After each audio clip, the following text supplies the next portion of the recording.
두 박사가 진행하는 심리 전문 코너. 그것이 알고 싶니?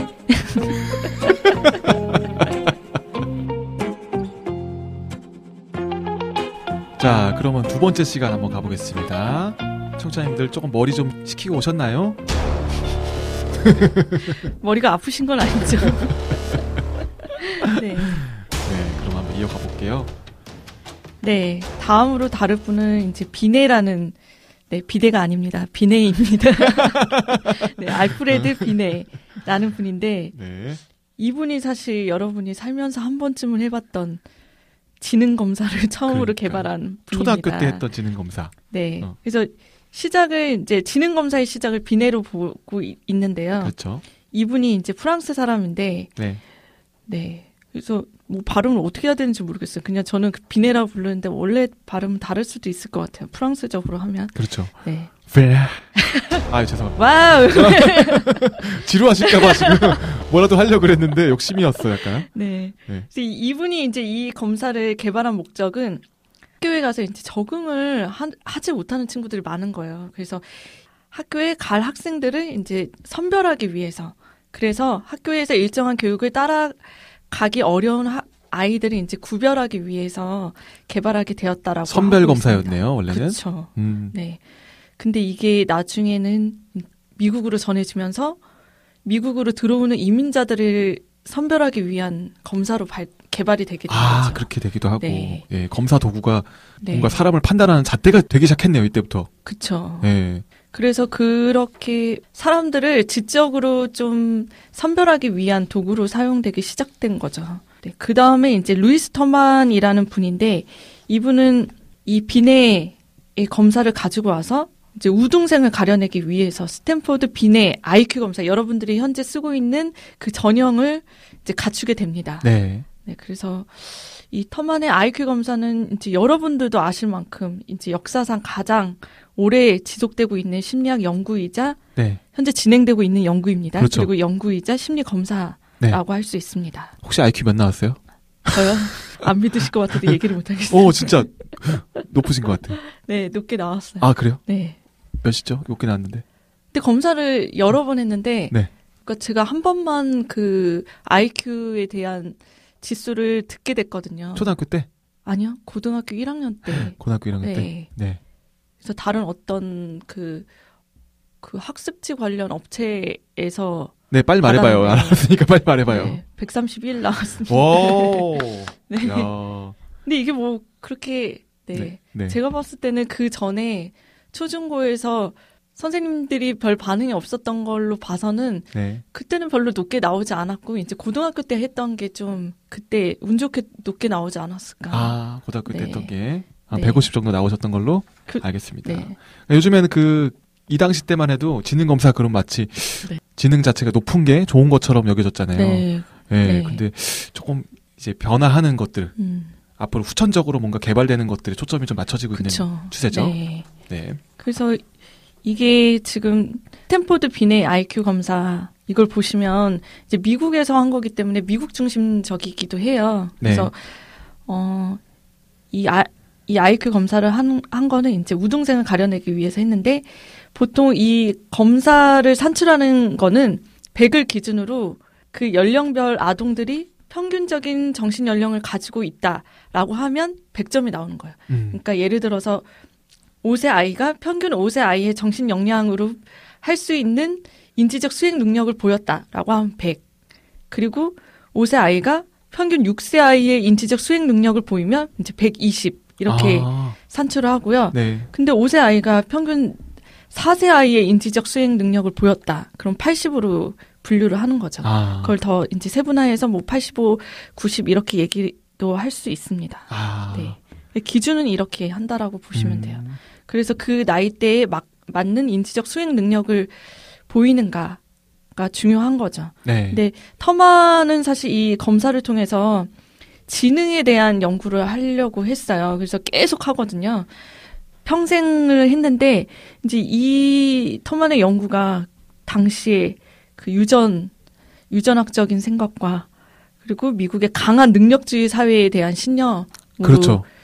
연구비 보조를 많이 받았던 거 아닐까 그런 그렇죠. 생각이 약간 들어요. 자본주의적인 개념, 뭔가 능력주의, 네. 경쟁 약간 이런 네. 쪽에서 비롯된 부분도 있겠네요. 그런 네. 사회적인 분위기에서.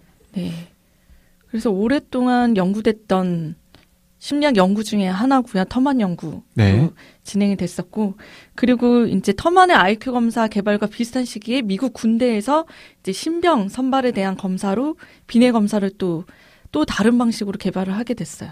근데 이 군대에서 사용했던 검사는 명령에 얼마나 복종할 수 있는가를 측정한다는 점이 좀 다른 것 같아요. 네. 그래서 저는 사실 미국 군대에서 활용했다라는 걸 보고서 이거 무서운 검사인데 이런 생각도 들더라고요. 전쟁 무기가 될 수 있는 그런 그쵸. 검사 아닙니까? 이 시기에는 또 더더욱이나 그랬어요. 그래서 이제 세계대전을 거치면서 더더욱 미국 그 군대에서도 이제 군인에 대해서 얼마나 그 명령에 복종할 수 있는가 네. 이런 거를 알아봤다고 하니까 좀 무섭더라고요. 그러니까요. 근데 지능 가지고 어떻게 보면 이거를 검사할 수 있다는 게 네. 너무 신기하기도 하고요. 그러니까 지능도 보고 네. 명령에 대한 복종도 보고 네. 그러니까 그 인지적인 능력이 되는데도 틀린 걸 알면서도 네가 얼마나 명령에 수행할 수 있는가. 네. 그런 거죠. 네. 네. 아유, 아주 무서운 검사입니다. 빨리 넘어갈게요. 네. 그 다음으로는 이제 학문에 대해서 다루려고 하는데요. 이제 게슈탈트 심리학을 다루려고 하는데요. 사실 게슈탈트 심리학은 독일의 어떤 전통을 가지고 있는데 네. 어려워서 제가 아직까지도 어려워하고 있는 것 중에 하나입니다. 그렇죠. 게스탈트 네. 심리학이 네. 예술치료 분야에서 많이 사용이 됩니다. 네. 네. 그렇죠. 어렵지만 왜냐하면 어려울 수밖에 없는 게 네. 뭔가 과학적인 부분에서는 조금 다른 것 같아요. 이거는 네. 이제 과학적인 연구적인 부분보다는 네. 인간이 어떻게 뭔가 현상을 받아들이냐에 좀 초점을 두다 보니 어려울 수밖에 없는 것 같아요. 네. 그래서 이제 연구 분야의 게슈탈트 심리학은 그 게슈탈트에 굉장히 유명한 명제가 있습니다. 네. 전체는 부분의 합보다 크다라고 해서 개별 요소들의 행동에 의해서 전체 행동이 결정되는 게 아니라 저도 어렵네요. 부분 과정 자체가 전체의 고유한 성질에 의해 결정되는 그런 전체가 있다. 네. 번역이 이상한 것 같습니다. 그 번역 좀 이상한 것 같은데 제가 조금 쉽게 설명드리면 전경하고 배경이라는 그런 개념이 네. 있어서 내가 만약에 지금 앞에 있는 물잔을 초점을 맞추면 물잔을 딱 보게 되잖아요. 그럼 뒤에 네. 부분은 배경으로 날아가잖아요. 네. 그런 것처럼 어떤 부분에 초점을 두다 보면 뒷부분은 자연스럽게 배경이 되는 거죠. 네. 차를 만약에 샀어요. 네. 제가 차를 샀는데 투싼을 샀단 말이죠. 그러면 차를 사기 전에 그 차를 타기 전에는 투싼이 만약에 배경이었는데 보이지 않았는데 그 차를 산 후부터는 길거리에 희한하게 자꾸 투싼이 자꾸 목격이 되는 그런 상황이 벌어집니다. 네. 예를 들면 네. 그러니까 뭔가 그 전에 배경이었던 것이 내가 어떤 행동을 취함으로 인해서 전경으로 떠오르는 현상이 되는 거죠. 관심이 생긴 거예요. 네. 네, 내가 좋아하는 네. 사람이 많이 생겼어. 네. 그 사람의 존재를 몰랐을 때는 혹은 뭐 같이 수업을 듣고 공부를 할 때는 몰랐는데 그 사람의 존재를 인식하면서부터는 그 교실에 들어가자마자 그 사람의 존재부터 인식이 되잖아요. 네. 배경에서 전경으로 떠올랐다고 볼 수 있는 거죠. 아니, 장발장님이 이렇게 얘기를 해주시니까 되게 네. 머리에 쏙쏙 들어오는데요. 그렇죠. 네. 최근에 저의 신랑이 차에 빠져가지고 차만 보고 있거든요. 전경으로 떠오르셨네요. 그쵸. 차가 전경으로 장난 떠오르셨고. 아니죠, 성민님 같은 경우는 최근에 애플워치를 또 사셨다고. 네. 예. 애플워치만 보입니다. 여러분들 이런 겁니다. 네. 예, 그래서 그 루빈의 잔 그래서 네. 컵으로 보이냐 아니면 사람 얘기하고 있는 사람으로 보냐. 그렇죠. 네. 똑같은 그림인데 네. 어딜 볼 것이냐, 먼저 봤을 때 뭐가 보이느냐에 따라서 네. 이게 전경이냐 배경이냐를 구분하게 맞아요. 되는 요소가 됐죠. 네. 그래서 게슈탈트가 이런 지각 체계, 인지 체계를 많이 연구를 하게 됐어요. 네. 그래서 아마 여러분들도 많이 보셨을 거예요. 뭐 할머니 옆 얼굴이 보이고 동시에 젊은 여자의 얼굴이 맞아. 보이는 그런 것도 있고. 그러니까. 아까 말씀하셨던 루빈의 잔도 있고요. 네. 그렇게 동시에 상반되어서 제시되는 시각적 자극층에 어디에 초점을 맞추냐에 대해서 연구를 했다고 합니다. 그래서 게슈탈트에서 계속 제가 들었던 것 중에 지금 여기를 강조를 하잖아요. 그래서 현재 내가 느끼는 감정이나 네. 감각에 이렇게 자꾸 초점을 맞추라고 하는데 그게 어떻게 나오게 됐는지는 사실 잘 이해를 못했었거든요. 네. 네. 지금 여기라는 얘기는 네. 이제 내가 지금 오늘 느끼고 있는 투싼과 네. 투싼이라 차를 오늘 느끼는 것과 네. 내일 차를 바꿨을 때 느끼는 투싼에 대한 그런 생각이 달라질 수가 있다는 거죠. 네. 그러니까 우리는 네. 지금 나의 마음에 초점을 맞추자. 네. 지금 이곳에 네. 내가 앉아있는 이 엉덩이를 대고 있는 이 상황에 이 공간에 한번 초점을 맞추고 한번 이야기를 나눠보자. 그럼 게슈탈트 치료에서는 네. 지금 나의 감각에 그 집중하는 거를 치료에 도움이 된다라고 보고 있는 거죠. 네, 그렇죠. 네. 지금 여기란 단어는 게스탈트 이후에도 현대 심리학이나 현대 심리 치료에도 영향을 주게 됩니다. 뭐 특히 집단 치료를 많이 했다고 해요. 저도 사실은 한번 집단 치료를 받은 적이 있었는데 네. 저는 너무 이거 싸우는 거 아닐까 싶을 정도로 불쾌한 마음들을 막 하시더라고요. 그분들은 집단 상담을 굉장히 많이 받아보신 분이어가지고. 네. 근데 묘하게 싸움이 또 안 되더라고요. 그렇죠. 사실은 치료적인 과정에서요. 네. 싸움을 붙이기도 해요. 실제로. 네. 현실 속에 내가 생활 속의 자아, 생활 속의 내 모습은 부당한 상황일 때 목소리를 못 내는 사람일 수도 있잖아요. 그렇죠. 네. 그러면 치료 장면에서는 이런 것들을 내가 인지하고 받아들이고 지금 여기에 내가 느껴지는 이런 감각들을 활용해서 통찰을 하게끔 만드는 게 사실 집단 치료란 말이죠. 네. 그래서 집단 치료 세션에 가서 단순히 편안하게 이야기 듣고 조용조용히 하게 있다 오면은 별 도움이 안 되는 거예요. 오히려. 그렇죠. 거기서 그냥 감정도 한번 폭발하고 네. 내가 아니라고 생각하는 거에 대해서 솔직하게 이야기도 해보고 하면서 물론 이제 이거를 좀 집단 치료자는 네. 중재를 잘해야 됩니다. 네. 너무 감정적으로 가지 않게 좀 조심을 그쵸. 하고 그런 이제 불쾌한 감정과 부정적인 감정을 솔직하게 꺼내놓을 수 있도록 도와주는 네. 역할을 또 하고 있어요. 네. 그래서 되게 안전한 상황에서 본인의 감정을 자유롭게 이렇게 표출할 수 있는 게 집단 치료의 매력인 것 같다는 생각이 들고 네. 또 옆 사람을 통해서 또 배우게 되는 것 같아요. 네. 그 사람이 다른 사람과 얘기하는 거를 통해서도 이제 뭔가 내가 얻는 게 있다라는 생각이 들더라고요. 그래서 집단 치료에서 게슈탈트, 그러니까 우리는 게슈탈트 치료를 해라고 말을 안 해도 집단 상담에서는 게슈탈트적인 방법을 쓰시더라고요. 네. 네. 그 말씀하셨던 부분 때문에 그런 것 같아요. 재밌네요. 네. 저도 배워가는 것 같아요. 우리 둘만 재밌는 것 같아요. 큰일이에요. 네.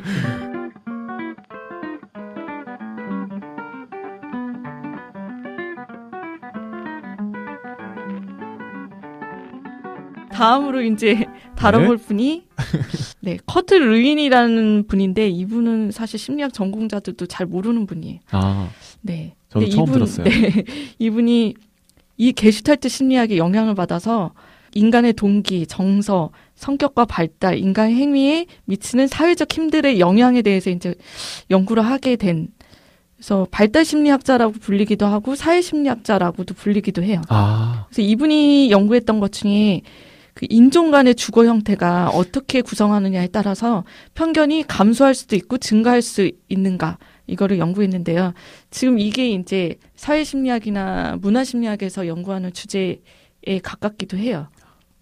주거 형태를 가지고 뭔가 네. 좀 연구를 하는 건가요? 네. 그래서 뭐 백인과 흑인을 그냥 자유롭게 섞여 있을 때는 서로의 다른 인종에 대한 편견이 없는데 네. 1층 백인, 뭐 2층 흑인 이렇게 했을 때는 인종 간의 그런 편견이 증가한다라는 거를 이제 밝힌 거죠. 아. 네.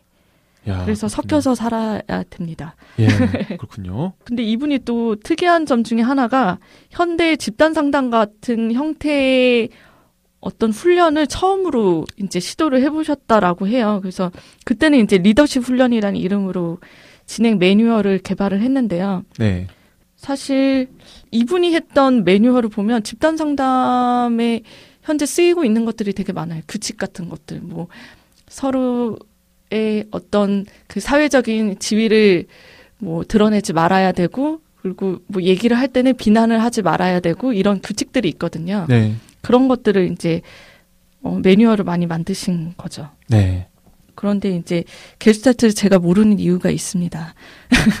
게슈탈트가 이제 미국 심리학의 주류가 되지를 못했어요. 그래서 한국 심리학은 사실 미국 심리학의 영향을 많이 받았기 때문에 저도 이제 게슈탈트에 대해서는 잘 모르게 됐고 아.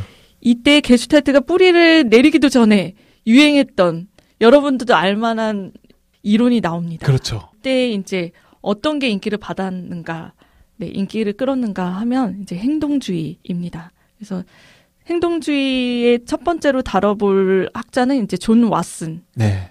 셜록의 왓슨이 아니고요. 네, 좋은 왓슨이라고 네, 합니다. 좋은 왓슨. 이 사람이 굉장히 유명한 분이기도 해요. 그래서 네. 공포나 불안 치료에 효과적으로 알려져 있는 이제 체계적 둔감화 연구에 시초를 마련했다라고 하죠. 네. 네. 그래서 존 왓슨은 이제 심리학이 의식을 이렇게 보이지 않는 걸 연구할 필요 없다라고 봤고 행동 같은 이렇게 객관적으로 드러나는 거를 눈으로 볼 수 있는 된다. 것에 초점을 네. 맞추자. 네. 그래서 이제 왓슨이 했던 연구 중에 유명한 게 꼬마 알버트 연구라고 있어요. 네. 그래서 알버트가 사실은 쥐를 무서워하지 않았는데 어떻게 쥐를 무서워하게 만드는 그런 실험이에요. 아유. 계속 무서워하게 만들게 이제 조건화를 시키는 거죠. 네. 네, 이 연구에 대해서는 이제 뭐 검색만 하셔도 나올 테니까 제가 그렇게 따로 언급은 간단하게만 네, 좀 간단하게 해주시죠? 얘기를 검색 귀찮아하시는 분들을 네. 위해서 간단하게만 그러면. 처음에는 쥐에 대해서 이제 알버트가 무서워하지 않는데 이제 하얀 쥐를 이용을 했어요. 그래서 쥐를 나타날 때마다 엄청난 굉음을 그 같이 나오게 하는 거죠. 그래서 아기가 이제 생후 9개월밖에 안 된 아기거든요. 그래서 말도 잘 못하는데 사실 여러분들도 이렇게 소리가 크게 나면 되게 고통스럽잖아요. 네. 그러니까 불쾌한 그 체험을 쥐가 나올 때마다 하게끔 하는 거예요. 아유. 그래서 파블로프의 이런 고전적 조건화 실험하고도 되게 맥을 같이 그렇죠. 하고 파블로프의 있는데 개라고 있었죠. 네. 그래서 막 쥐가 나올 때마다 그 굉음을 나오게 해서 이 아이가 이제 쥐만 보면 무서워하게 그 자극이 오게끔 만들어서 아유. 나중에는 이게 그 쥐와 비슷한 토끼나 개, 오피코트 이런 거에도 공포가 전이되는지 이제 보려고 했고 성공까지 해요.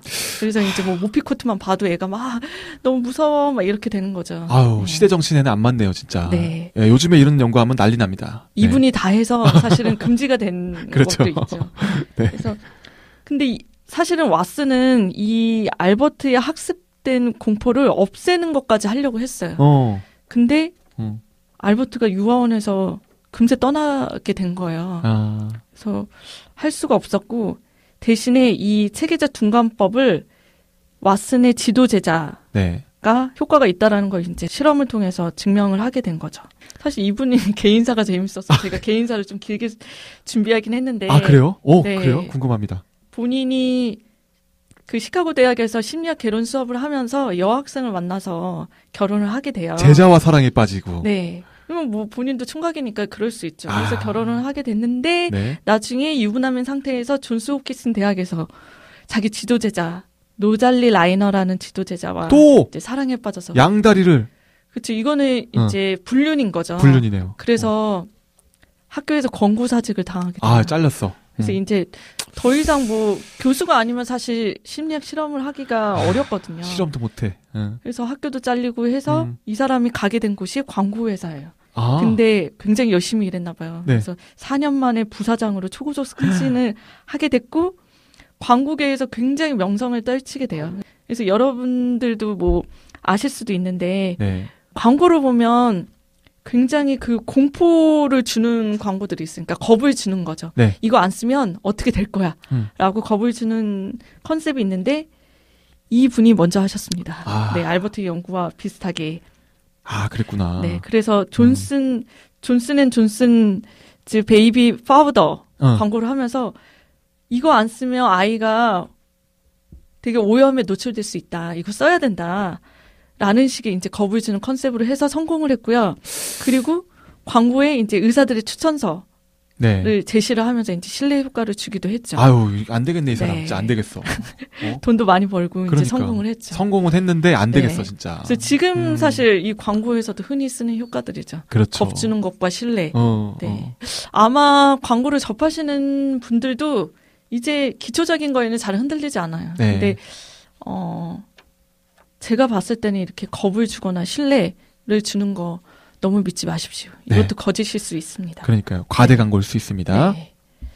그리고 그 다음으로 또 이제 행동주의자로 유명한 학자인데요. 스키너라는 사람인데 이분은 스키너의 상자로도 되게 유명하고 한국에도 사실 스키너의 상자라는 책이 네, 나와서 맞아요. 오랫동안 스테디셀러를 그렇죠. 했다라고 알고 있거든요. 굉장히 유명한 책이죠. 네. 네. 그래서 심리학 역사 가운데에서 심리학에 영향을 미친 10인 중에 1위로 뽑히기도 합니다. 네. 그래서 스키너의 상자를 개발을 했고 이분도 이제 완벽하게 통제된 실험을 하겠다라고 해서 그 파블로프는 의 실험은 이제 고전적 조건화 실험이라고 하고 이 스키너의 실험은 이제 조작적 조건화라고 해요. 네. 그래서 고전적 조건화와 조작적 조건화의 가장 큰 차이점은 조작적 조건화에서는 이제 실험자의 관여 또한 이제 굉장히 최소화하는 거죠. 네. 그래서 알아서 해요. 이 스키너의 상자의 안에 갇힌 쥐가 알아서 이제 학습을 하게 되는 과정을 네. 저 멀리서 연구자가 바라보는 거죠. 그리고 굉장히 많은 실험을 했는데 그 중에 유명한 실험이 쥐가 스키너 상자 안에서 이것저것 만지다가 어떤 레버를 이렇게 누르는데 그게 우연히 이제 먹이가 나오는 레버였던 거예요. 그래서 그때는 이제 먹죠. 그리고 다른 데도 막 만지고 여러 가지 하다가 또 시행착오를 겪어서 이제 나중에는 쥐가 레버를 누르면 먹이가 나오는구나. 이게 학습이 돼요. 그러면서 계속 레버를 누르게 되는 거죠. 그래서 네. 이분은 뭐 비둘기 가지고도 연구를 하시고 여러 가지 연구를 많이 하셨어요. 아. 2차 세계대전에서도 그 쓰려고 했다라고 하더라고요. 아, 이게 2차, 갑자기 진짜요? 갑자기 생각이 났어요. 전쟁에서 그걸로. 네, 전쟁에서 이렇게 쪽지 같은 거 해서 그게 가능한지 테스트를 해보려고도 했는데 네. 정확도가 너무 떨어져서 아. 네, 그게 불가능했다. 근데 뭔가 전쟁에 네. 활용할 수 있는 거를 연구하려고 했던 것들은 있었죠. 네. 참 인류가 전쟁을 한번 겪다 보면 굉장히 네. 많은 발전을 또 과학적인 발전을 또 그러니까요. 이루기도 하잖아요. 네. 그런 것 중에 이제 심리학도 전쟁에 대한 네. 부분에 영향을 많이 받았겠다라는 생각이 드네요. 네, 확실히. 특히나 2차 세계대전에 영향을 많이 받았었죠.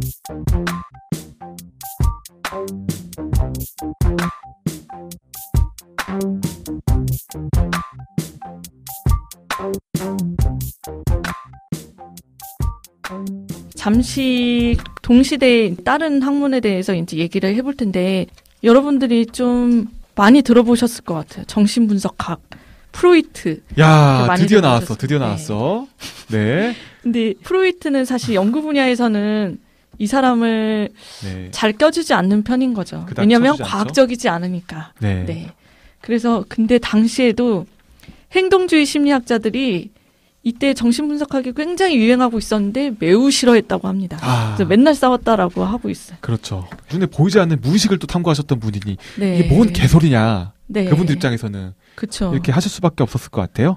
그리고 프로이트 정신분석학에서 말하는 그 성동기가 핵심인데 그걸 되게 불편하게 여겼다라고도 해요. 다 성이야. 네, 다 성이고 네. 웨디푸스 컴플렉스도 그렇죠. 이성의 그렇죠. 부모를 성적으로 탐하게 된다라는 건데 그런 것도 그게 어떻게 증명 가능한 거냐 이렇게 라고 비판을 했다라고 해요. 네. 그래서 아버지가 여러 분 나오는데 정신분석학의 아버지가 이제 프로이트죠. 네. 프로이트가 이제 정신분석학이라는 학문을 만들게 됐고 이 프로이트가 사실 해놓으신 게 많아요. 그래서 무의식이라는 개념도 사실은 프로이트가 처음 쓴 건 아닌데 네. 매우 널리 알리는데 공헌한 거죠. 그렇죠. 그래서 여러분들도 이제 무의식이라는 용어를 일상에서 많이 사용하실 거예요.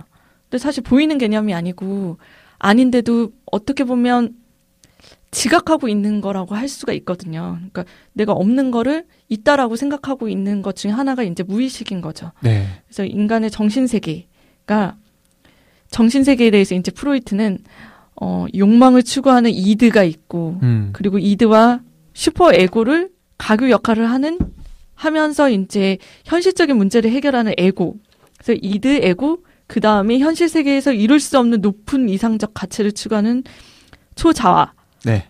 네, 초자아, 슈퍼에고가 이렇게 있다라고 보고 있습니다. 네. 네. 진짜 이렇게 있는지는 모르죠. 네. 참고로 이드는 네. 이제 본능이라고 그냥 보기도 네. 하고요. 본능. 그다음에 야성이라고 보시면 됩니다. 야성. 야성. 야성. 네. 에고는 네. 야성 미 정도 되겠네요. 그러네요. 그래서 보통 이렇게 그 인물로 할 때 이드는 막 야수 같은 걸 그리고 에고는 되게 그냥 현실적인 사람, 평범한 사람을 그리고 초자는 신부님으로 이렇게 대표해서 엄격한 그리더라고요. 뭔가 잣대를 네. 드리기도 하고요. 네. 그리고 중간에서 에고가 본능과 그다음에 초자 사이에서 이걸 네. 역할을 잘해줘야 된다. 그쵸. 이제 프로이트에 또 제자들이 있어요. 그래서 뭐 알프레드 아들러도 있고 칼 융도 있는데 아마 아들러는 여러분들이 잘 아실 것 같아요. 그렇죠. 유명하죠. 우리나라에서 또 일본인 저자가 쓴 미움받을 용기 1, 2권까지 나왔죠. 네, 그래서 기시미 이치로가 거기서 계속 썼던. 아들러 해서 네. 잘 아실 것 같아요. 네. 아들러는 자신의 이론은 이제 개인 심리학이라고 얘기를 했고요. 네. 그리고 이제 칼 융. 융도 사실 치료에서 많이 쓰인다고 해야 되나? 이 칼 융의 영향을 많이 받았다는 생각이 들거든요. 네. 그래서 이제 이분의 어떤 개념을 개발하신 게 있는데 그게 내향성, 외향성. 여러분들도 지금 많이 쓰시는 용어 중에 하나인데 내가 내향적인가, 외향적인가. 그것과 또 뭐가 있지? 유명한 거 되게 많이 있는데. 집단 무의식이라는 네, 개념. 집단 무의식도 있고. 대대로 전해오는 무의식. 그래서 네. 조상들로부터 전해 내려온 그런 네. 무의식이 있다. 네. 그리고 이분은 약간 영성 치료, 약간 음. 종교적인 색채를 좀 띠고 있어서 그쵸. 네. 네. 종교적으로 심리학에 접근하시는 분들은 융 네. 심리학을 되게 굉장히 활용하시는 경우가 많아요. 그래서 저는 사실 개인적으로 융에 빠져 계시는 분들을 되게 많이 배워가지고. 네. 심취해 계셔. 근데 그분들의 모습이 약간 융을 신처럼. 좀 신처럼. 맞아. 신적인 네. 존재. 우리 융 목사님 약간 네, 이렇게. 약간 우리 융 목사님처럼 이렇게 그분은 그러실 분이 아니야. 막 약간 그런 느낌으로 네. 그런 게 약간 느껴져요. 그런데 네. 영화 중에 데인저러스 메소드라는 영화가 있잖아요. 네, 아우 재밌죠. 융의 네. 일대기를 네. 그린 영화인데 네. 프로이트하고의 일화 같은 것도 소개가 돼 있지만 뭐 네. 막 다투는 뭐 그런 네. 일화 같은 경우도 있지만 불륜에 빠진 그런 융의 모습을 그리고 있죠. 네. 융의 약간 쓰레기 같은 그런 모습을 네. 또 약간 담아내기도 했습니다. 우리 융 목사님이 사실은 그런 분이셨다 이렇게. 근데 융이 굉장히 매력적이었다고 해요. 외모도 출중했고. 그렇죠. 네. 네. 네, 매력적인 사람이었다고 그렇죠. 합니다. 와이프도 돈이 굉장히 많았다고 하죠. 네. 네. 그렇죠. 그래서 프로이트하고 융하고 같이 뭐 미국으로 갈 때 융은 1등실을 쓰고 프로이트는 3등실을 썼다. 네. 이렇게 하더라고요. 그래서 영화 속에서도 그걸 조금 재밌게 네. 풀어냈더라고요. 둘이 막 어. 한창 막 이야기를 나누고 있다가 이제 배가 출발하니까 좀 가볼게요. 그러고 이제 융은 올라가요 계단으로. 프로이트는 그냥 있고 이제 네. 용이 되게 멋쩍게 웃으면서 얘기합니다. 아 우리 아내가 1등실을 예매했네요. 뭐 이런 식으로 약간 맞아요. 좀 얄밉게 네, 아유. 그런 장면도 나오죠. 한번 네. 보시면은 너무 그렇게 재미있는 작품은 아닌데 그래도 괜찮습니다. 관심 있는 분들이 보시면 좋아요. 맞아요. 네. 그런데 진짜 그 프로이트란 분이 각광을 받고 있는 것 중에 제가 드는 생각은 많은 제자들을 배출해서 현대까지 정신분석이 새롭게 또 연구되고 있다라는 점에서 저는 그렇죠. 높은 네. 가치가 있지 않나라는 생각이 좀 들어요. 네. 프로이트의 학문은 굉장히 고전이고 지금 와서는 깔게 많은 학문이기도 하지만 왜냐하면 굉장히 너무 남성 중심적이고 성에 중점을 두다 보니까 네. 하지만 그분들의 제자들이 또 이렇게 뭔가 발전시켜 왔기 때문에 여태까지 프로이트가 그렇게 각광을 받고 비중 있는 심리학계의 인물이 아닌가라는 좀 생각이 듭니다. 그래서 이제 프로이트도 사실 치료사였잖아요. 그러니까 네. 본인이 의사로서 치료를 했던 사람이고 그 관점에서 연구를 많이 했기 때문에 현재도 이제 치료 분야에서는 사실 프로이트를 외면할 수는 없는 것 같아요. 근데 네. 이제 심리학 연구 쪽은 아까도 말씀드렸지만 과학적인 방법론을 사용하는 학문이어서 네. 프로이트의 영향을 잘 받지 않는 거죠. 아, 그래서 그렇군요. 이게 본인이 어디에 속하느냐에 따라서 사실 프로이트에 대한 생각도 조금 다를 것 같아요. 네. 그래서 저는 연구 쪽이어가지고 프로이트에 대한 언급이 거의 없었고 솔직히 저는 이제 심리학 학부 수업 딱 처음에 그 개론 수업을 들을 때 네. 프로이트는 앞으로 다루지 않는다. 네, 이 조금 다루고 나서 그때 앞으로 살짝, 여러분들이 이제 심리학을 공부하면서 프로이트를 공부할 일은 성격 심리학 뭐 외에는 별로 없을 별로 거다. 없다. 네. 그 반면에 이제 치료 쪽 분야에서는 프로이트 그쵸. 학문을 굉장히 많이 다뤄요. 그렇죠. 이게 기원이 됐기 때문에. 그러니까 심리 치료적인 분야에서는 무의식이라는 부분을 또 굉장히 중요하게 비중 있게 다루기 때문에 현재도 또 정신 분석을 받을 수 있잖아요.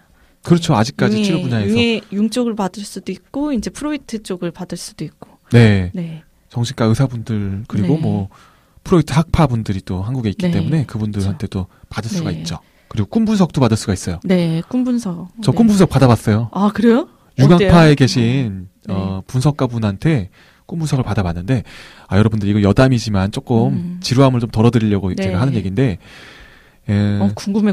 그치. 꿈 분석이라는 게 네. 인터넷 뒤져보면 나오는 꿈 해몽하고 좀 달라요. 심리학자가 하는 꿈 분석은요, 모든 것을 우리의 심리와 연관지어서 얘기를 하고 있습니다. 만약 꿈에서 내가 외도하는 그런 꿈을 꿨어. 만약에 내가 임자가 있음에도 불구하고 다른 사람과 바람을 폈어. 그럼 어떤 꿈이에요? 그냥 딱 봤을 때는 뭔가 되게 이상한 꿈인 것 같고 되게 죄책감에 시달리고 내가 막 이상한 짓을 한 것 같고 그러잖아요. 그런데 이제 사랑해 하고 싶은 건가? 네, 어떤 건가요? 꿈 분석으로 들어가서 제가 받았던 그 네. 방식은요, 융분석가가 네. 이제 얘기해 주셨던 방식은 그 사람의 이미지를 한번 얘기해 보라는 거예요. 네. 내가 바람을 폈던 그 사람의 네. 이미지. 그래서 이 사람은 되게 단아하고 어떤 부분에서 부끄럽지만 그래도 담대한 면이 있고 뭐 이러면서 얘기를 할 거 아닙니까? 네. 외모는 뭔가 또 귀여움이 있고 되게 약간 좀 다정다정하고 뭐 이런 부분이 있었다. 그러면 그 부분에 있어서 제가 갖고 있는 어떤 그런 부분이 그 사람의 형상으로 꿈에서 나타났을 거라는 거죠. 나의 심리가 그 사람의 형상을 통해서 꿈에서 구현이 되었다. 결국은 현실에 있는 그 사람이 아니고 네. 내 모습인 거예요. 그것조차.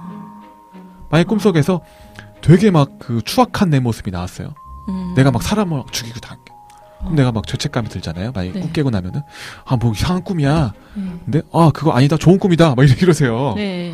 왜 이게 좋은 꿈이에요? 왜 이게 좋은 꿈이죠? 내가 날 죽였는데 장 선생이 갖고 있는 안 좋다고 생각하는 자신의 모습을 죽였기 때문에 그건 장 선생이 자기가 앞으로 자기를 죽인 거예요? 네. 그러니까 뭐 그런 식으로 막 해석도 네. 하시는 거죠. 그러니까 의외의 해석이네요. 결국은 내가 임자를 두고 다른 사람과 바람을 펴도 네. 혹은 내가 누구를 죽여도 그거에 대한 의미는 사실 현실에 있는 거랑 전혀 상관이 없다는 거죠. 중요한 건 나의 그 모든 심리들이 꿈속에서 구현이 돼서 그 꿈을 구성하고 있기 때문에. 근데 들으니까 생각이 나는데 제가 네.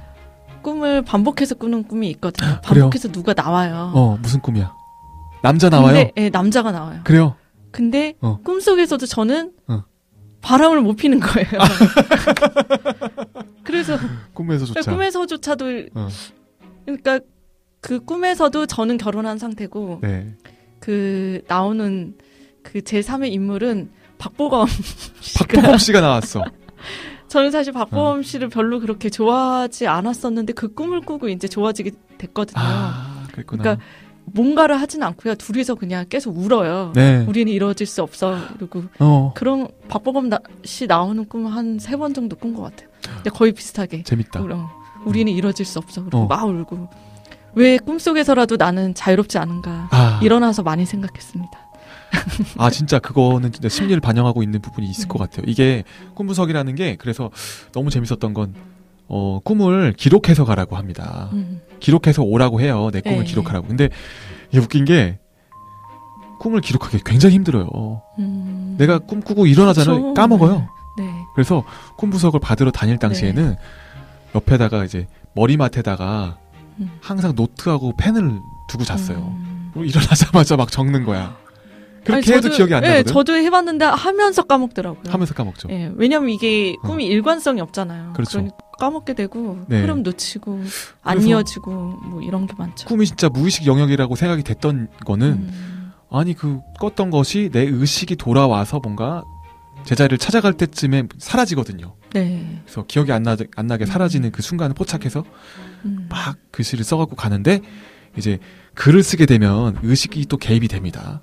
그래서 내가 무의식적인 부분을 떠올려서 글을 썼는데 의식적으로 내가 쓰는 말투 같은 것들이 나와서 분석가분들이 그걸 또 그 말투를 또 찝어내면서 이런 말투를 몇 번 쓰셨네요 라는 것까지 찝어내면서 나의 심리를 또 글에 나와 있는 나의 또 내적인 심리까지 또 분석을 해주죠. 굉장히 흥미로웠던 시간이었습니다. 그럼 치료자에 대한 좀 신뢰가 있어야 될 것 같아요. 그분은 없으면 제가 이제 다이다이 붙을 것 같은. 그렇죠. 사기꾼 아니야? 뭐야? 뭐 귀에 걸면 귀걸이야? 네. 뭐 이렇게 생각하실 수 있는데 저는 이제 그분의 수업을 오래 듣다가 매력에 푹 빠져서 분석을 받았던 그런 시절이기 때문에 너무 재밌었어요. 개인적인 경험으로. 재밌을 것 같아요. 저에 대해서도 많이 알게 되고. 네, 여담이었습니다. 네. 자, 그러면은 20세기 중반의 임상심리학에 대한 부분 또 한번 넘어가 볼까요? 네.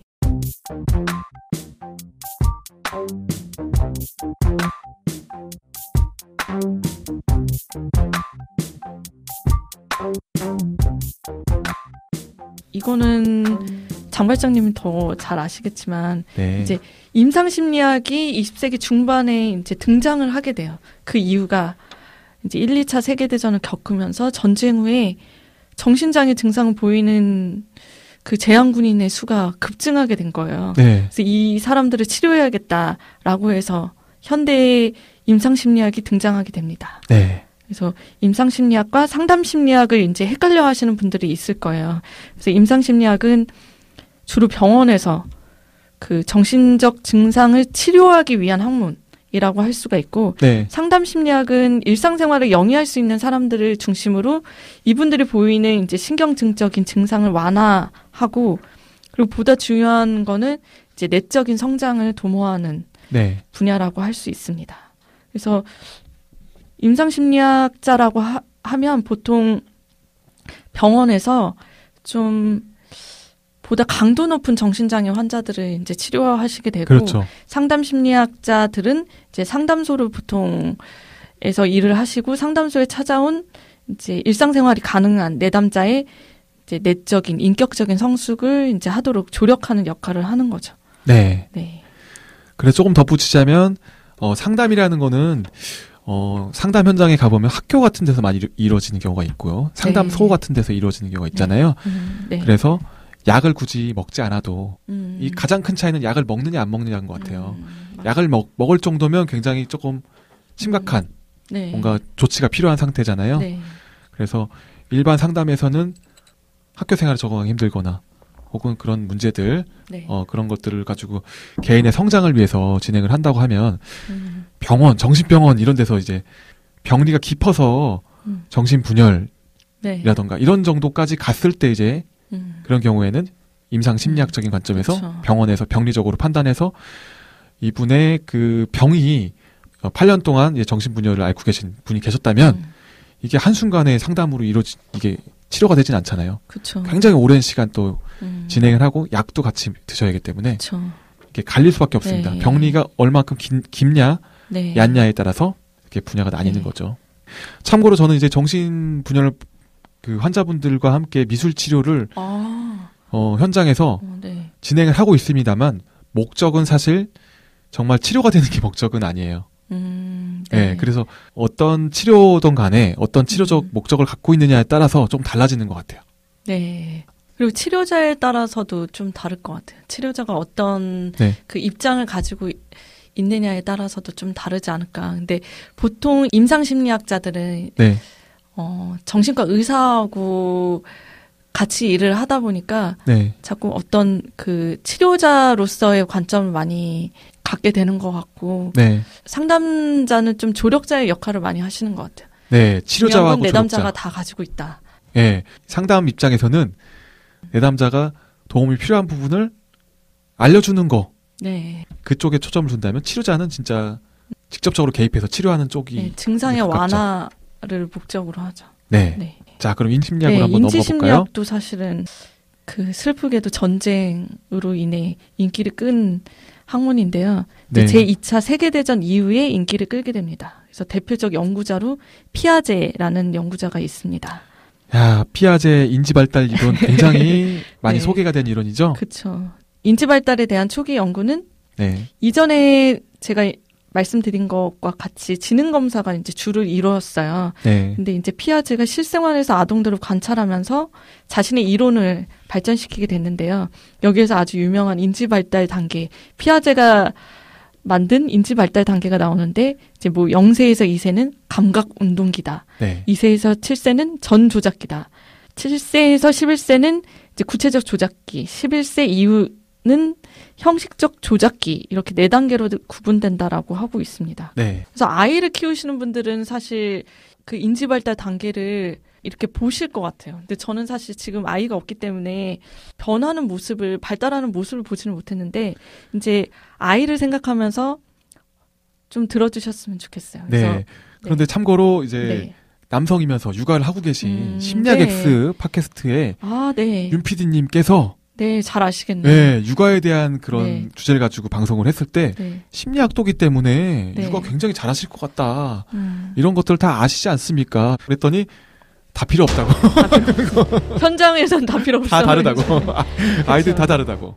네. 그래서 이런 뭐 발달 시기 같은 거는 뭐 보편적으로 이렇게 해놓긴 했는데 아이마다 너무 발달이 다르고. 그리고 안다라는 게 내가 어떻게 행동할지하고는 또 다른 거니까. 그렇죠. 네. 그분이 이런 그냥 아는 말씀을 거죠. 남기셨습니다. 네. 네. 나는 심리학을 공부했지 육아를 전공하지 않았다. 그렇죠. 다르대요. 아니 심지어 육아교육 전공하신 분들도 본인 아이를 키우는데 어려움이 많으시다고 그러더라고요. 그러니까. 배우는 것과 또 현장은 다른 것 같아요. 그렇죠. 제가 공감미술치료센터라는 곳에서 심리치료를 하고 있지만 네. 공감을 그렇게 잘하는지는 모르겠거든요. 아니에요. 공감 되게 잘하세요. 아, 진짜? 네. 아, 좋네요. 네. 하나 또 저에 대해서 알게 되네요. 네. 그래서 이분 사실 피아제 이론 중에서 가장 유명한 개념이 이제 스키마, 도식이라고 하는 개념이에요. 그래서 유기체가 환경과의 접촉에서 반복되는 경험을 통해서 형성되는 이해의 틀, 네. 이거를 스키마라고 얘기를 합니다. 그래서 이 스키마가 어떻게 형성되는지에 따라서 사람마다 다른 생각을 하게 되는 거죠. 네. 네. 쉽게 얘기하면 이제 도식이라는 게 계속 반복적으로 내가 하고 있는 패턴 같은 거죠. 네, 그런 걸 그쵸. 형성하고 있는 네. 패턴을 스키마라고 합니다.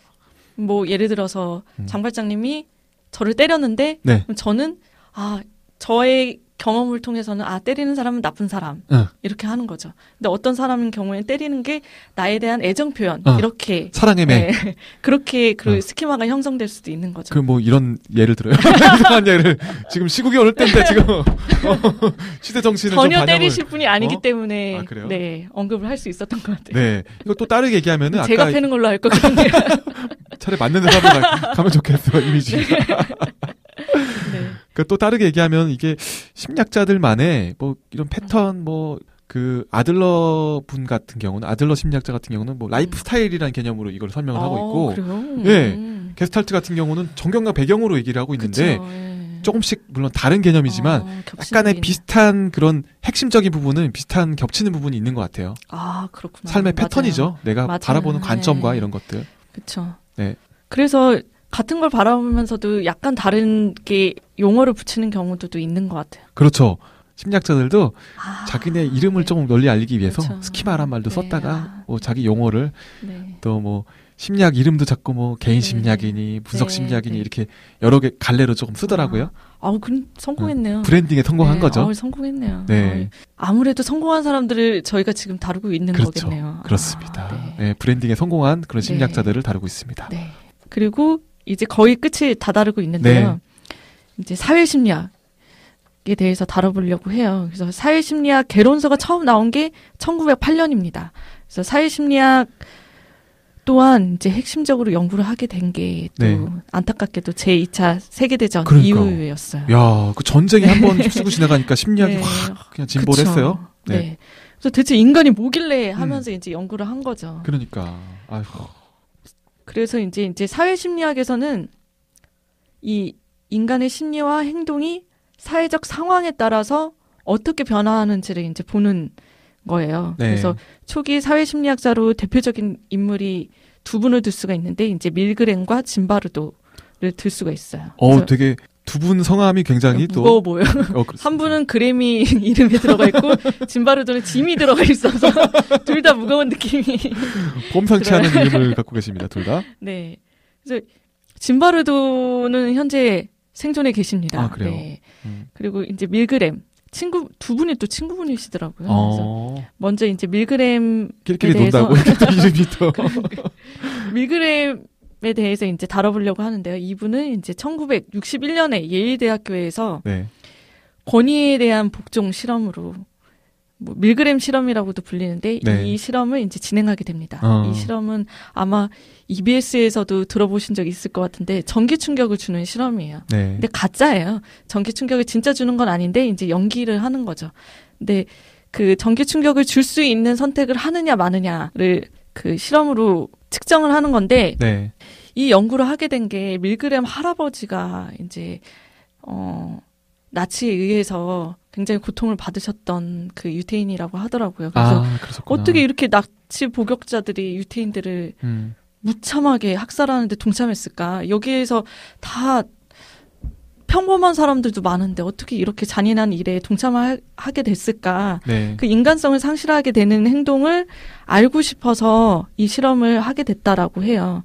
그래서 이제 어떻게 보면 악에 대한 연구인 거죠. 네. 근데 이제 연구 결과가 굉장히 어떻게 보면 좀 사람들 멘탈 붕괴하는 결과가 나왔죠. 그러니까요. 인간은 네. 선하다. 인간은 네. 악하다. 뭐 성선선 네. 성악설 뭐 네. 이런 동양 철학도 있는데 여기서는 이제 인간은 악한 존재처럼 이제 규명이 되는 그런 네. 상황이었죠. 그래서 명령에 의해서 누군가를 죽일 수도 있는 선택을 하게끔 하는 거죠. 네. 근데 나중에는 이 명령을 들었음에도 하지 않았던 몇 퍼센트 소수의 사람들이 있거든요. 네. 그 사람에 대한 이제 연구도 진행하긴 했어요. 그래서 그 사람들은 어떻게 명령에 불복종하고 이런 선택을 할 수 있었는가. 네. 그래서 밀그램의 또 친구 짐바르도 교수는 더 강한 또 악에 대한 연구를 했는데요. 네. 10년 후에 이제 이 밀그램 연구가 있은 지 이제 10년 후 1971년에 스탠포드 감옥 실험을 하게 돼요. 그래서 이 분은 더 그냥 악에 집중하겠다라고 해서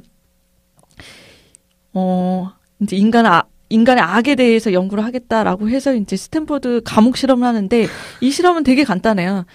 24명의 젊은 학생들을 이제 모집을 해요. 네. 그리고 무작위로 투표를 해서 무작위로 너는 이제 12명은 간수해라. 12명은 재수해라.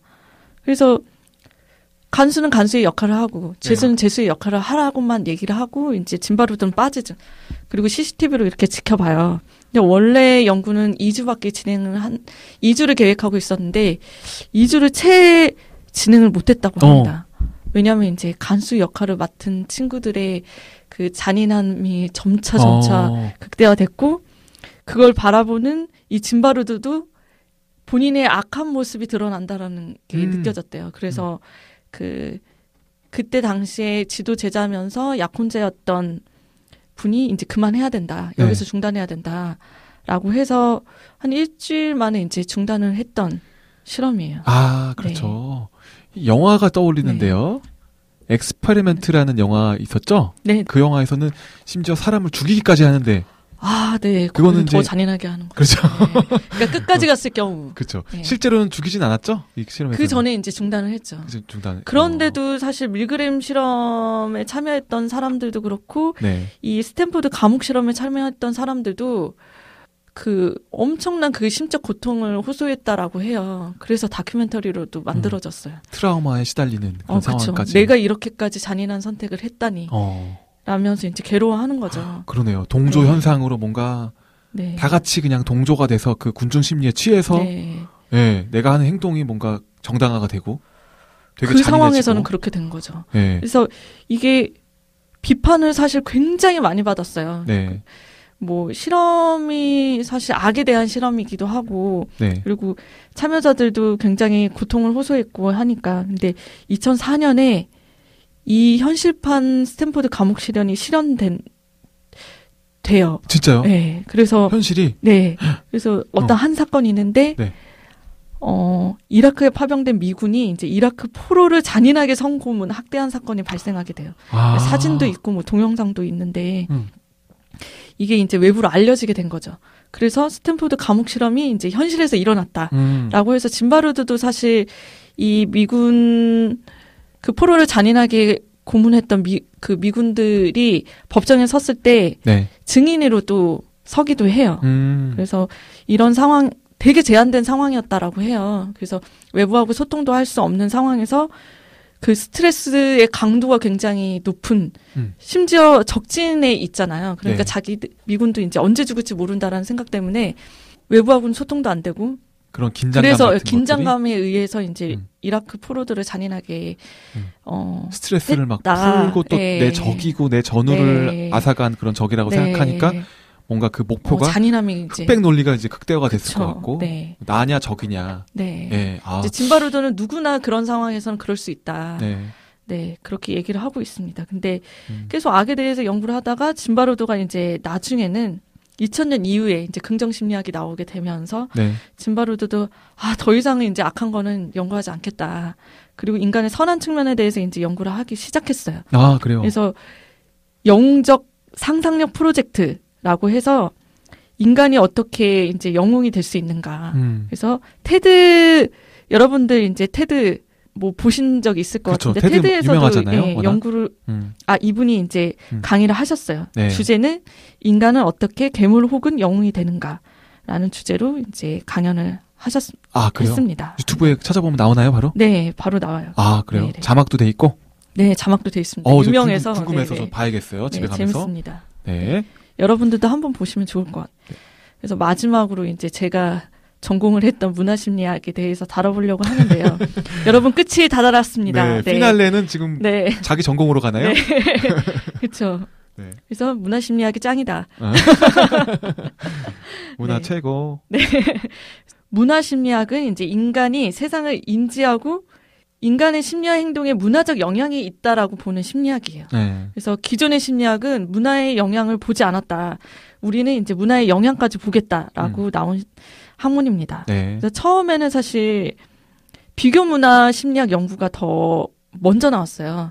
그래서 이 비교 문화 심리학은 기존 이제 미국 중심의 심리학 이론 연구들 네. 가지고 이제 미국의 그 동양권의 학생들이 많이 유학을 오게 되면서 네. 이 친구들한테도 한번 적용해보자 해서 연구가 됐던 거예요.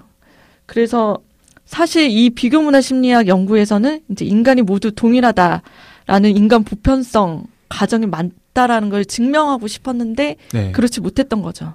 네. 너무 서양 중심적인 가치관을 동양 네. 사람들한테 그게 또 적용하다 인간이다. 보니까. 근데 이제 이게 삑사리가 난 거죠. 그렇죠. 그래서 그러면 어떻게 다른지를 보자라는 게 이제 니스벳 연구자라고 할 수 있습니다. 네. 그래서 니스벳 같은 경우에 우리나라에서도 이분이 쓰신 생각의 지도 책이 네. 굉장히 또 많이 팔렸죠. 네. 그래서 서양 사람들은 어떻게 생각하고 동양 사람들은 어떻게 생각하는지. 근데 초반에 그 비교 문화 심리학은 서양 사람들은 이제 개인주의, 네. 동양 사람들은 집단주의 이렇게 얘기를 하게 돼요. 근데 이 연구를 했던 분이 그 일본 분이셨어요. 네. 그러니까 일본 분에 대한 성향을 그냥 동양인이라고 한 거죠. 아, 그러네요. 네. 그래서 사실 한국과 중국은 네. 집단주의라고만 설명하기는 좀 안 맞는 부분들이 그러니까요. 있어요. 일본, 네. 뭐 중국, 한국만 봐도 한 줄일만 봐도 굉장히 다른데 네. 그분은 약간 동양을 막 싸잡아서 묶어서 그렇죠. 잘 모르니까. 그러니까. 네. 관심도 없으니까 그랬던 것 그래. 같아요. 그래서 나빴어. 네, 집단주의는 이제 일본 중심적인 거에서 나왔다라고 보시면 되고 그 네. 다음부터 이제 문화심리학이 이제 나오면서 이렇게 연구해서는 안 된다. 그래서 심리학이 너무 인간을 보편적인 걸로 보고 네. 있다. 서구 중심적인 이론을 이제 동양에도 강요하고 있다. 그러니까요. 그래서 그러면 안 된다. 그래서 지금까지 소외되었던 동양의 문화와 맥락, 가치를 고려해야 된다. 그래서 자국의 심리학은 자국의 이론을 구축해야 된다라는 이제 학문적 움직임으로 나오게 된 거예요. 네. 네. 그래서 네. 문화심리학이 짱이죠? 네. 근데 진짜 너무 공감이 가는 게 프로이트 학문이라던가 뭐 정신분석부터 해갖고 행동주의라던가 여러 가지 이런 이론들이 한국형으로 그쵸. 이제 맞게끔 사실 적용이 네. 돼야 되잖아요. 연구가 만약에 네. 미국에서 많이 됐던 연구 성향도 다르고 그리고 뭔가 신체 조건도 다르고 이런 여러 가지 것들이 다른 조건에서 이분들의 그런 연구들을 그대로 갖다 쓴다면 우리 문화에 맞지 않습니다. 표현 자체도 맞지 않고. 상담 심리를 미국에서 전공하셨던 분들이 이제 한국으로 네. 오셔가지고 상담을 진행할 때 처음에 되게 어려움을 많이 겪으셨다라고 하더라고요. 네. 그래서 이제 내담자들을 봤더니 현재 우리 연령대에는 없을 수도 있는데 우리 윗세대들이 가지고 있는 화병 이거는 이제 한국 그러니까 독특한 현상이거든요. 한이라는 그런 정서. 네, 화병. 그래서 이게 뭐지? 하면서 이제 문화적인 변인을 고려를 해야 된다라는 게 이제 그 치료자들한테서도 나오게 된 거죠. 근데 그러면은 한이라는 정서는 진짜 갑자기 네. 궁금증이 생겼는데, 네. 융 분석 심리학에서 얘기하는 집단 무의식을 약간 반영하는 건 아닌가라는 또 의문은 들었어요. 네. 네. 한의 역사와 함께 막 뭔가 좀 우리나라가 어디 고려 시대 때 빼고는 항상 당하는 입장. 뭔가 맨날 조공을 바쳐 어디다가 지금 막 그 포로로 네. 끌려가고 막 이런 네. 문화가 있다 보니까 그쵸. 당하다가 그런 한이 쌓여서 깊이 근데 대들면 안 되는 거죠. 선조들 때부터 이렇게 네. 그때부터 있는 건 네. 아닌가. 그리고 뭔가 눈치 보는 문화가 있잖아요, 한국은. 네. 그래서 눈치를 보던 그런 역사적인 배경, 다른 네. 나라의 눈치를 보고 뭔가 우리를 네. 지켜야만 했던 그런 배경들이 무의식적으로 영향을 준 건 아닌가. 저는 그런 생각을 했었습니다. 네, 그쵸. 네. 그리고 이렇게 여러분들도 지도를 보시면 한국이 얼마나 많은 나라에 쌓여 있는지 보실 거예요. 그래서 일본, 러시아, 중국에 쌓여가지고 네. 사실 여기에서 어느 나라에도 흡수되지 않고 한국으로 이렇게 살아남을 수 있었다는 거는 되게 외교를 잘했을 수도 있겠다는 생각도 들더라고요. 그렇죠. 그러니까 눈치껏 뭔가 한 거죠. 예. 그리고 개인적으로 강한 모습도 있었을 것 같아요. 이건 심리적인 관점은 아니지만 또 개인적으로 보면은 이제 또 개인적인 생각은 네. 우리나라에 뭔가가 들어오면 좀 바뀐다라는 생각이 들어요. 학문적인 부분도 종교도 그 바뀌고 네. 그리고 그쵸. 뭐 유교 같은 경우도 우리나라 와서 조금 바뀌었죠. 네. 많이 불교 바뀌었죠. 뭐 기독교라든가 여러 그 종교들도 네. 그렇고 학문도 그렇고 네. 우리나라 문화의 그 특수성이 확실히 있긴 있는 것 같아요. 네. 네. 그래서 여행을 또 장발장님이 많이 하셨잖아요. 그렇죠. 많이 보셨을 것 같아요. 그 나라마다 네. 뭐 예를 들어서 천주교라고 하더라도 성당 외면만 하더라도 좀 나라마다 또 다르잖아요. 네. 다르게 짓고 또 뭐 그 인물상도 예수님에 대한 그런 형상도 좀 다르게 짓더라고요. 그래서 네. 뭐 라틴 쪽에서는 되게 흑인 좀 그을린 얼굴로 그을리다는 표현이 좀 이상한데 네. 그 약간 이렇게 살색이 좀 진한 색으로 되어 있는 예수님을 그리고 이제 네. 유럽으로 가면 이제 백인의 예수님으로 그리고 이렇게 본인의 문화에 맞춰서 조금씩 변화하는 것 같아요. 네. 네. 그래서 너무 재미있을 것 같은 게 앞으로 네. 또 문화 심리학을 전공하신 성민님의 네. 그런 여러 가지 이야기, 한중일 간의 이야기 이런 것들도 한번 네. 얘기 너무 듣고 싶어요. 네. 그래서 문화 심리학이 이제 기존 심리학에 대한 반성과 반발로 나오게 되었습니다. 네. 그래서 사실 지금 현재 심리학 연구에서 인지 심리학이나 사회 심리학 실험에서 네.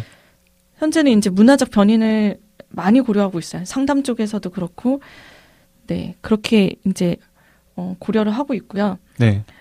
또 한국의 이제 대표적인 문화 심리학자로는 중앙대학교에 이제 고 최상진 교수님이 계시고 또 저희 지도 교수님이었던 네, 고대의 한성열 교수님이 계십니다. 네. 네. 교수님 잘 계시죠? 네. 듣고 계시죠? 네. 네. 그래서 저는 사실 그 고대에서 사회심리학과 문화심리학이 이제 전공이 같이 운영이 되고 있어요. 그래요? 네. 그래서 석사 과정에서 나는 문화심리학 공부하러 왔어라고 하는데 이제 사회심리학을 그쪽으로 공부하는 친구들하고 실험실을 같이 쓰거든요. 그래서 저도 또 뭐 졸업시험 볼 때 사회심리학을 봤어야 됐거든요. 그래서 네. 아무래도 앞으로 이제 제가 얘기할 부분들이 이제 사회심리학에 대해서도 조금은 이제 얘기할 수 있을 것 같고, 이제 문화심리학에 대해서 이제 얘기를 할 수 있을 것 같습니다. 네, 좋습니다. 네. 그래서 되게 지긋지긋한 그런 관계죠. 애증 관계 같이 느껴지는 그런 일본과의 관계도 조금, 네. 많은 이야기거리들이 나올 수 있을 것 같아요. 굉장히. 근데 제가 이런 얘기를 하면, 그러니까 이렇게 연구가 됐어라고 얘기를 하면 난 아닌데? 내가 경험한 건 아닌데? 근데 이럴 때 이제 그 문화심리학자들이나 뭐 인류학자들도 그럴 거예요. 문화인류학자들도. 네가 아니라도 우리는 너를 보는 게 아니고 전체를 보는 거야. 그러니까 그 관점이 조금 다른 것 같아요. 네. 그렇죠. 네. 한 명 한 명은 케이스 바이 케이스라 그래서, 네. 다 다릅니다. 사람은 다 다른 네. 것 같아요. 치료적인 관점으로 봤을 때도 에릭슨이라는 심리학자가 이런 얘기를 했어요. 100명의 사람이 있다면 100명의 치료법이 존재한다. 이런 명언을 남기셨던 것처럼.